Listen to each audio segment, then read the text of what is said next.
Hey, everybody, welcome to Under the Arch Sports. I'm Eric Hobbs, And I'm David Woldingen. and here we are, ready to preview Mizzou at Texas A&M, another top 25 for the Tigers. Before we begin with that, please, guys, go ahead and subscribe to our YouTube channel and find us on Facebook, Instagram, X, and Spotify. All right, David, Mizzou coming off the bye, heading down to College Station. We'll be there. Kyle Field, top 25 matchup. Initial thoughts? This is a big one. Yeah. Uh, Honestly, I think it's a must win because I fully, after this week, and fully expect a loss to Alabama. So, Oh, man. I really think this is a must win for Mizzou if they want to continue to stay in that playoff hunt. You know, to feel confident about it, yeah, they got to be 11-1, which would make this a must win. 10-2, Mizzou is leaving. They're leaving themselves at the committee's mercy. So Yeah, we'll see what comes of that. This game, the first of what we thought at the beginning of the season might be four games that would determine this season. Auburn, not as good as I think most expected to be. So maybe now you're looking at three. Maybe you want to throw Carolina in there as a replacement fourth, whatever. But this is the first one. And, A&M opened the season with a loss to Notre Dame. They've won four straight. Last week, they beat Arkansas at Jerry World in the Southwest Classic. And, it's one of these where with A&M, you have to start when you talk about them, you have to start with quarterback because Connor Weigman was the starter and thought to be, the guy. He was terrible against Notre Dame, looked good in the second game against McNeese, and then got hurt. yeah, I mean, and at this point, A&M is what going on 3 games now, uh, with their This will backup quarter. be Reed's fourth full game. So with Reed's fourth full game, they've kind of tailored the offense more to him now. So while they could possibly go back with the bye week coming up, I don't see them taking him out because the offense is already tailored more to him at the moment. I mean, they could do it, but I don't think they will just because the game plan is built around Reed at this moment. Yeah, Marcel Reed taking over, and it's a different dynamic if you haven't seen the Aggies. He is he's not a superstar running the ball, but he's infinitely more mobile. And he is certainly more than capable as a runner from the quarterback position. You know, the passing, you look at it, the completion percentage a little bit better than Weigman. Of course, he had the terrible game against Notre Dame, dragging his numbers down. But Marcel Reed right now in 3 games and change, 585 yards passing, 54.4% of his passes are being completed. One of those was a 73 yarder, has hit that with six touchdowns, has not thrown an interception yet. So you have that. And so much more mobile than Weigman ever was. 42 carries, 230 yards for the quarterback Reed. And it kind of adds that dimension. And as you said, A&M has a bye after playing Missouri, and then they have Mississippi State. You could almost say two byes in a row. And then you look, that is a time if you're going to make a shift back.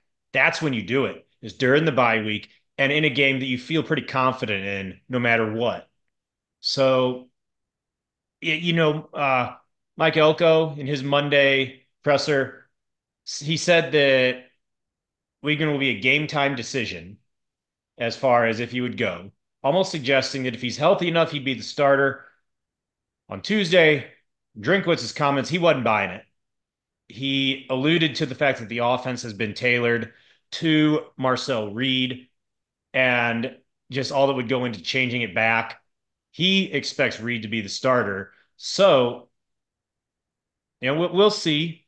I'd say the reasoning makes sense to me. I think it does to you, David. So I'd say about 60, 70% chance we see Reed on Saturday, but we're not going to know 100% until A&M gets the ball and someone trots out on the field. Well, and I would add this to this whole situation. Mizzou's D line has become a strength for them, and the Aggies have struggled against D lines this year.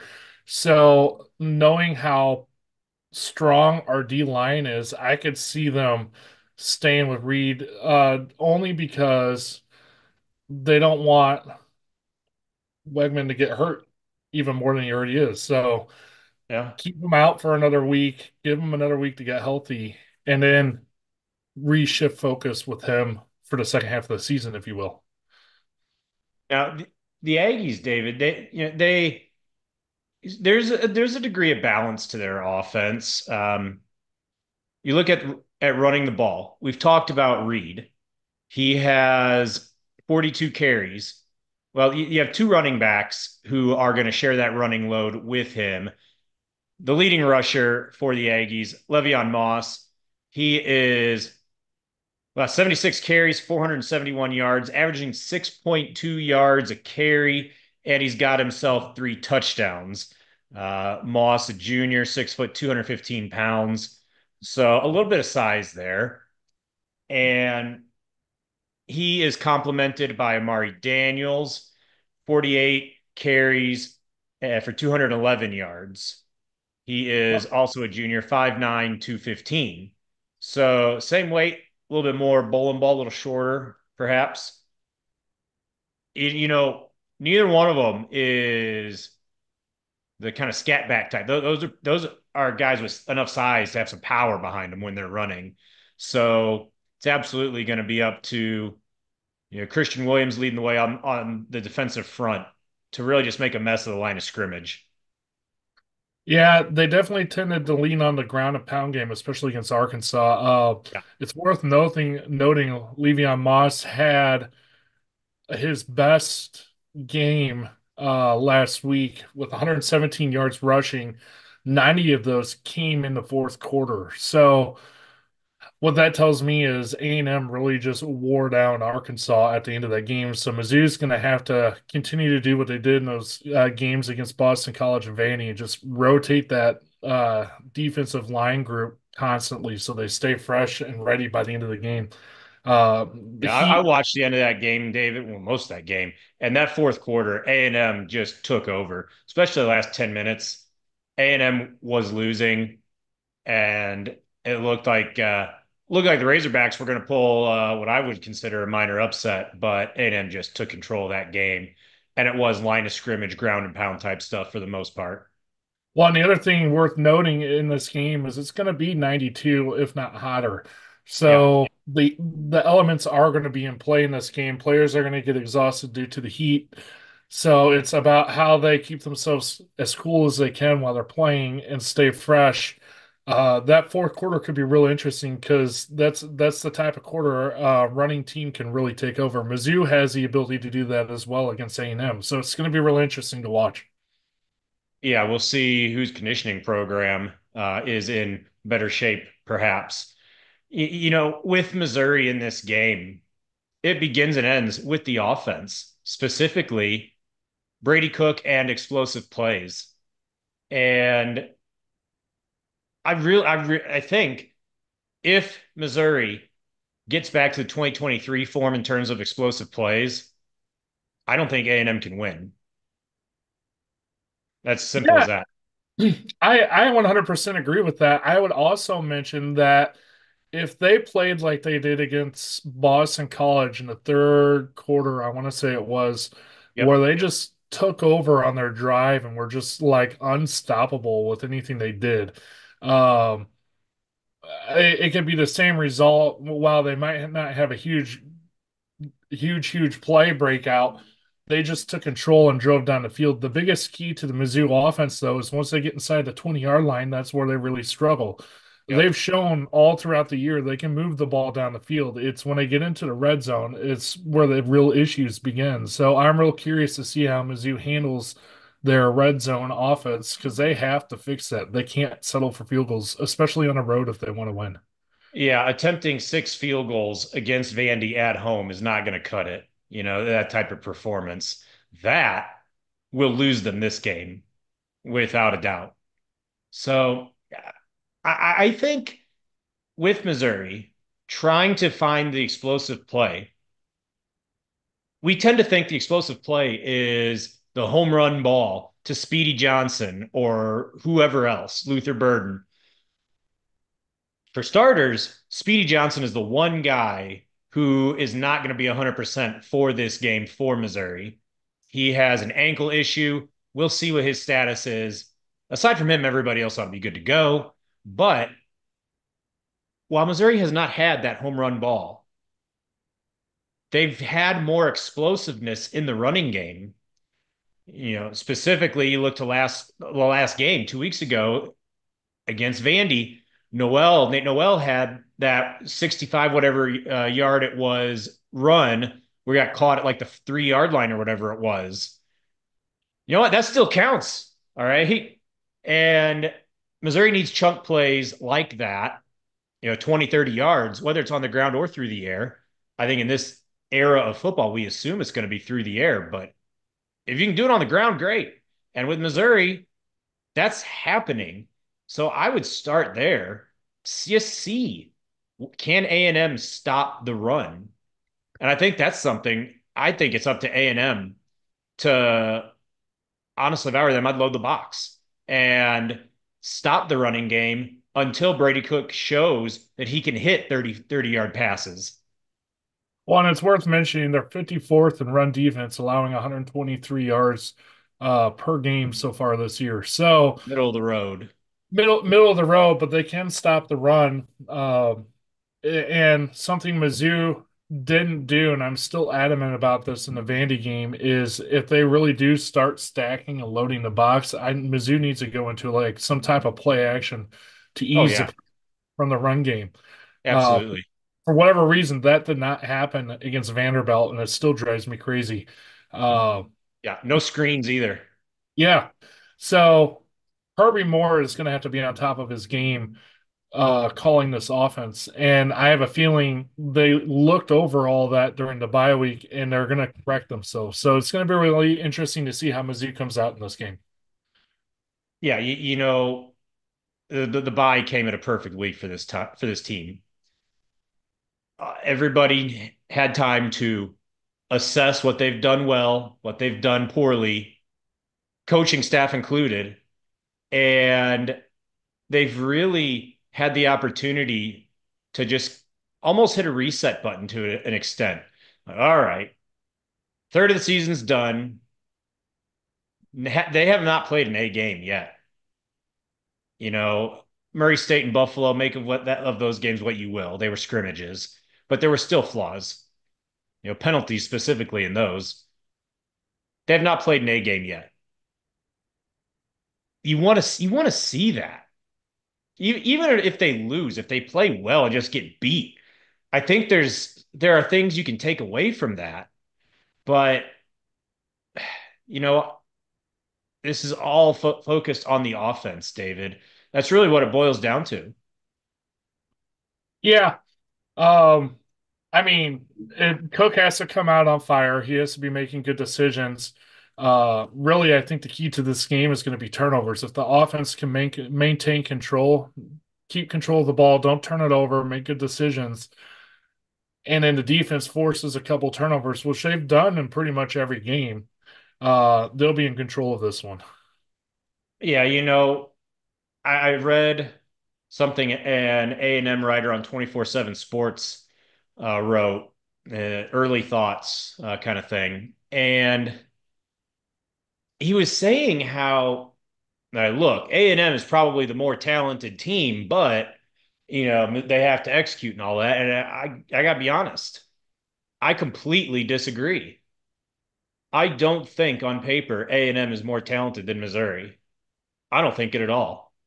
Um, I thought it was comical, honestly, when the guy talked about A&M being more talented, and then a couple of points later talking about how A&M's defense had to keep this game in the low 20s if they wanted to win. because the offense wasn't good enough. All right.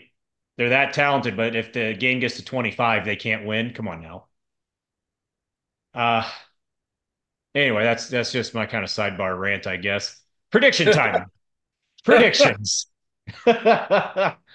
um well, David, the Vandy game, our last pick. A straight up win. We got killed against the spread.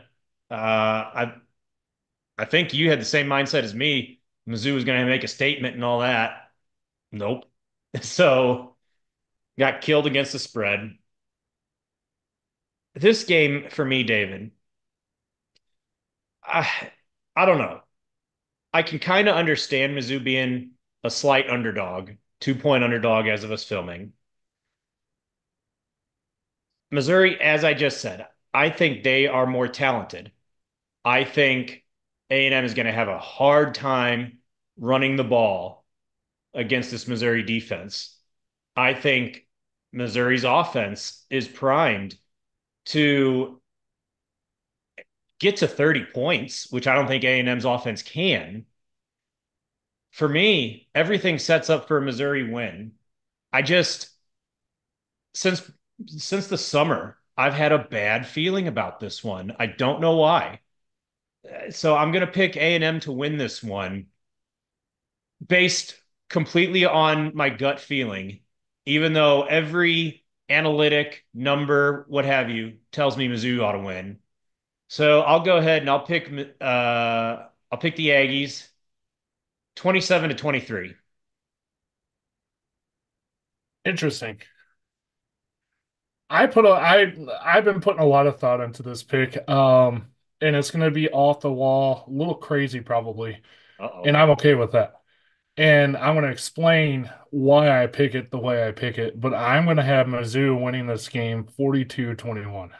Oh, And the reason why, and again, totally off the wall in my thinking, is there's a couple things that were introduced this year, and I think it might be getting into Brady Cook's head.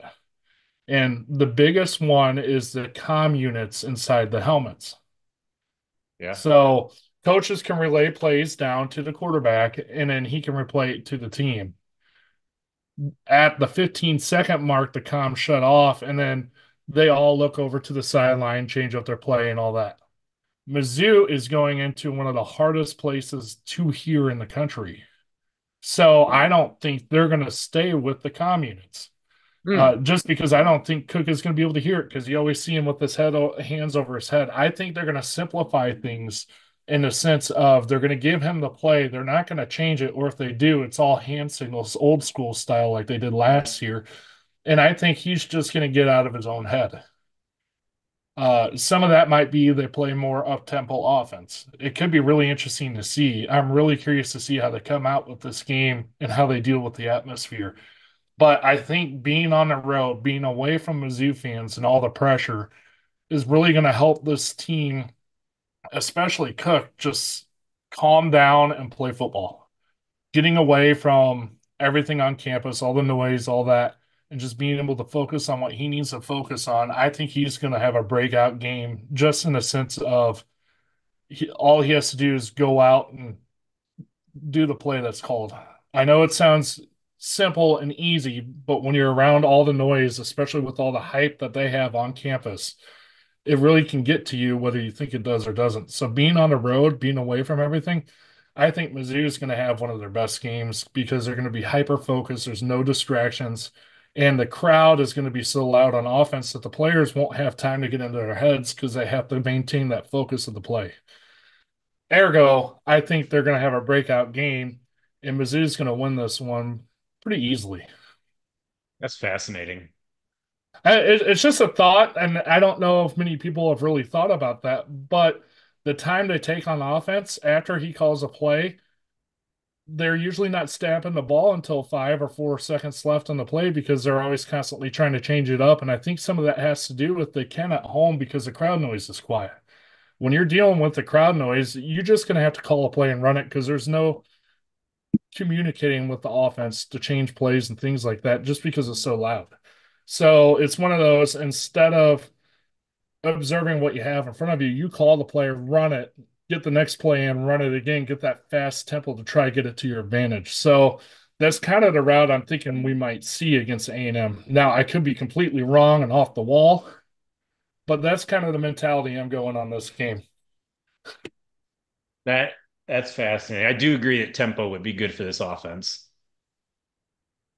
But all I know is, Eric, we're going to be there. We will. So if anybody who's traveling down to the game happens to run across us, feel free to shout out and say hi. Otherwise, here's hoping we can pull off a win, or hopefully Eric just prove Eric wrong on his pick. Yeah. Uh, and in the meantime, we'll keep you updated with all things Mizzou. So make sure to continue to watch Under the Arc Sports, and we'll keep you up with everything.